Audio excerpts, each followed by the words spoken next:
Se todo o país deve dinheiro, quem exatamente está recebendo? Pense nisso por um segundo.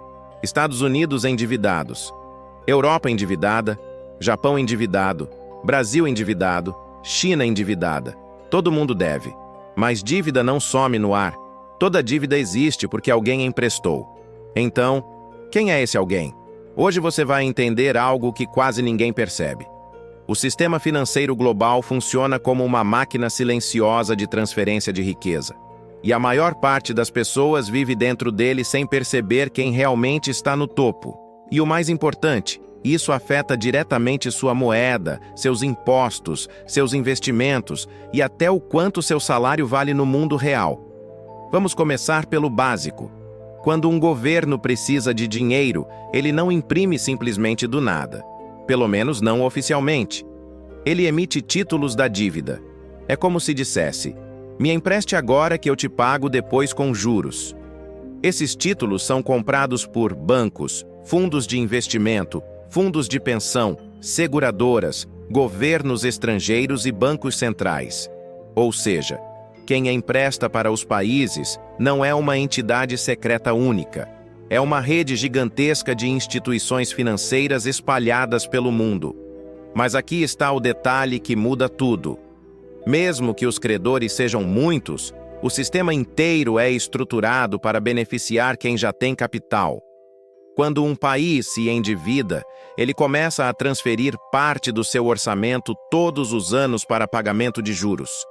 Isso significa menos dinheiro para saúde, educação, infraestrutura e serviços, e mais dinheiro fluindo para instituições financeiras que vivem justamente de emprestar. É como se os governos estivessem presos em um cartão de crédito eterno. Agora, vamos subir um nível. Os maiores compradores de dívida soberana do mundo são bancos centrais, fundos globais e grandes gestores de ativos.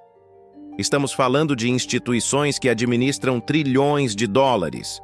Elas não produzem bens, não constroem estradas, não criam empregos diretamente, mas controlam o fluxo do dinheiro. Isso cria algo curioso. Países trabalham para pagar juros. Instituições financeiras vivem de receber juros. E quanto maior a dívida, maior o poder de quem financia. Mas você pode estar pensando: ok, mas se todo mundo deve, isso não se equilibra? Não exatamente, porque existe uma hierarquia dentro do sistema financeiro global. Algumas moedas são consideradas seguras, outras frágeis. Alguns países conseguem se endividar pagando juros baixos. Outros precisam pagar juros altos só para continuar respirando financeiramente. Isso significa que dois países podem dever a mesma quantia, mas sofrer impactos completamente diferentes. Países centrais conseguem rolar dívidas quase infinitamente. Países periféricos entram em crise ao menor sinal de instabilidade. E agora entra uma peça-chave desse quebra-cabeça: o dólar. A maior parte das dívidas globais é denominada em dólar. Isso significa que mesmo países que não usam dólar internamente precisam obtê-lo para pagar suas obrigações externas. Isso cria uma dependência estrutural da moeda americana e, ao mesmo tempo, uma demanda constante por títulos dos Estados Unidos.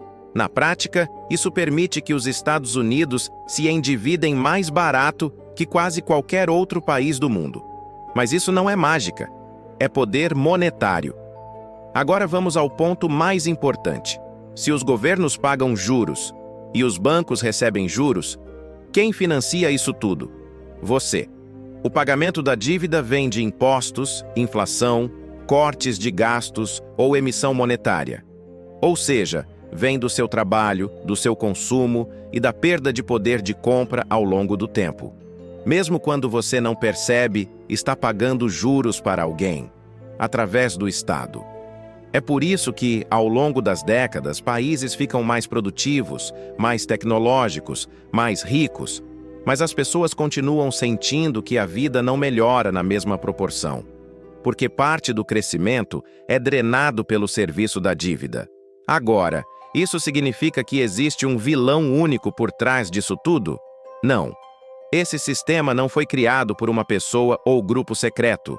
Ele surgiu ao longo do tempo como uma solução para financiar governos sem aumentar impostos de forma imediata. Mas, aos poucos, virou um mecanismo estrutural de dependência. Governos se acostumaram a gastar antes de arrecadar. Instituições se acostumaram a lucrar sem produzir. E cidadãos se acostumaram a pagar sem perceber. O resultado é um mundo onde quase todos os países vivem endividados, não por acidente, mas por design. Mas aqui vem a parte mais importante do vídeo. Isso não significa que o sistema está prestes a colapsar amanhã, nem que exista um plano oculto, nem que exista uma conspiração centralizada. Significa apenas que vivemos em uma economia baseada em dívida contínua, e isso cria fragilidades invisíveis. Sempre que juros sobem, crises aparecem. Sempre que crescimento desacelera, governos sofrem. Sempre que confiança cai, o sistema treme. E a história mostra que sistemas assim não quebram de uma vez. Eles se desgastam lentamente, até que pequenas crises viram grandes rupturas. Agora volta comigo à pergunta inicial. Se todo país deve, quem está recebendo? A resposta real não é alguém específico. É um sistema inteiro construído para transferir riqueza de quem trabalha para quem financia.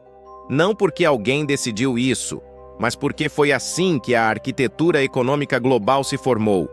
E entender isso muda completamente a forma como você enxerga dinheiro, dívida, impostos, inflação e até crises financeiras. Porque o problema não é a dívida em si, é quando ela deixa de ser ferramenta e vira estrutura. E quando isso acontece, quem paga a conta nunca é quem criou o sistema, é quem vive dentro dele. Se você quer entender como crises econômicas realmente surgem, como sistemas monetários se transformam e por que colapsos quase nunca são acidentais, se inscreve no canal.